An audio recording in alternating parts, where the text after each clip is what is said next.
दिल्लीमध्ये बॉम्बस्फोट होण्याच्या 2 दिवस अगोदर गुजरात एटीएसने काही डॉक्टरांची टीम किंवा काही डॉक्टरांना पकडण्यात आलं. गुजरात एटीएसला अशी खबर मिळाली होती की एक डॉक्टर जो हैदराबादवरून दिल्लीकडे जात आहे आणि काहीतरी डाऊटफुल सामग्री त्याच्याकडे आहे. त्याला ताब्यात घेतल्याच्या नंतर जी काही सामग्री किंवा जी वस्तू, जी चॅट्स, मोबाईलद्वारे जे काही कम्युनिकेशन पोलिसांच्या हाती लागलं ते अतिशय भारावून टाकणार होतं. मित्रांनो, पेशाने डॉक्टर असणारा हा व्यक्ती, मुळात आपण डॉक्टर म्हणजे देव असं समजतो, परंतु काही केलं किंवा कुठे गेलं किंवा हे लोक कितीही शिकली तरी देशाच्या विरोधात कारवाया करण्याचं जे काही षडयंत्र यांच्या डोक्यामध्ये शिरत असतं त्याला आपण आळा घालू शकत नाही. किती जरी सबका साथ सबका विकास म्हणलं तरी यामध्ये लोक बसत नाही. मित्रांनो, ज्या काही एरंडाच्या बिया असतात त्या बियापासून अतिशय विघातक असं विष बनवण्याचं षडयंत्र या डॉक्टर टीमचं होतं.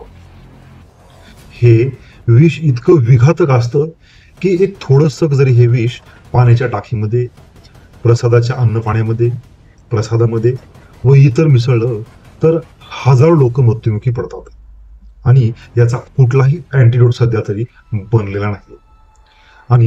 आणि सर्वात महत्वाची माहिती म्हणजे या विषाला कुठलीही चव नाही, कुठलाही वास नाही, कुठलाही गंध नाही किंवा हे विष आपण घेतोय हे देखील आपणास समजत नाही. अशा पद्धतीच्या विषाने अध्यक्ष डोनाल्ड ट्रम्प यांना मारण्याचा देखील प्रयत्न करण्यात आला होता. मित्रांनो, 2014च्या नंतर एखाद्या बेवारस वस्तूला हात लावू नका, त्यामध्ये बॉम्ब असू शकतो, ही सूचना कदाचितच आपण ऐकलेली असेल. परंतु अलीकडच्या काळामध्ये दिल्लीमध्ये बॉम्बस्फोट झाला, त्याचबरोबर पहलगाममध्ये हल्ला झाला आणि आता ही देखील घटना गुजरात एटीएस यांच्यामुळे थांबलेली आहे. मित्रांनो, सध्या बॉम्बस्फोट करणं किंवा त्या पद्धतीच्या कारवाया करणं हे थोडं अवघडच वाटत आहे. ज्याप्रमाणे एखाद्या गोलंदाजाला 6 बॉल टाकावे लागतात आणि 6ही बॉलवर त्याला त्याचं नशीब लागतं, परंतु फलंदाजाला, बॅट्समनला फक्त 1 बॉल काफी असतो 6 मारण्यासाठी. त्याचप्रमाणे जे काही आपलं सुरक्षा बल आहे त्यांना प्रत्येक वेळेस सक्सेस व्हावं लागतं, प्रत्येक वेळेस त्यांना या पद्धतीच्या कारवायांना आळाच बसवावं लागतं. जे लोक विचारतायत की RDX कुठून आलं किंवा ही सामग्री कुठून आली किंवा हे असं का होतंय, त्यांना माझं एकच सांगणं आहे की सिक्युरिटी एजन्सीजला प्रत्येक वेळेस सक्सेस व्हावं लागतंय, प्रत्येक वेळेस त्यांना नशिबाची गरज आहे. त्यांना 24/7 त्यांना त्यांच्या डोळ्यात तेल घालून या सर्व व्यवस्थेला सांभाळावं लागतंय.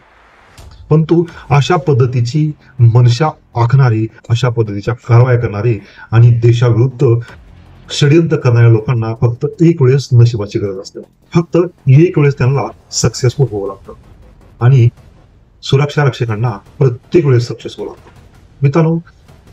मित्रांनो, शत्रू काय बाहेरून येत नाही, शत्रू हा मध्येच आहे. कधीही दार आतूनच उघडलं जातं. त्या पद्धतीने सध्या सीमेवरती तरी सफाया चालूच आहे, सीमे पलीकडे देखील सफाया केला आहे, परंतु अंदरुनी सफाया करणं खूप गरजेचं आहे. हा कॅन्सर मुळापासून उठून टाकणं खूप गरजेचं आहे.